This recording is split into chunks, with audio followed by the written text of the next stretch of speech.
Tanrı tarafından sevilmek istiyorum. Muhtemelen herkes hayatında en az bir kez içinden böyle söylemiştir. Bu merak sadece bir duygu ifadesi değil, inancımızın özüne dokunan bir sorudur.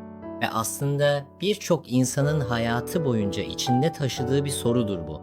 Fakat kutsal kitap basit ve net bir şekilde konuşur.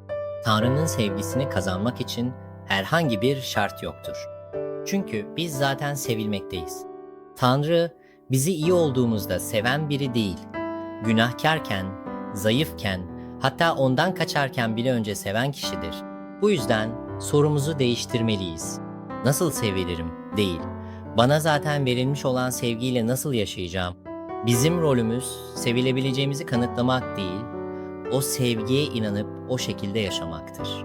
İşte bu, Tanrı'nın en çok hoşnut olduğu yaşamdır.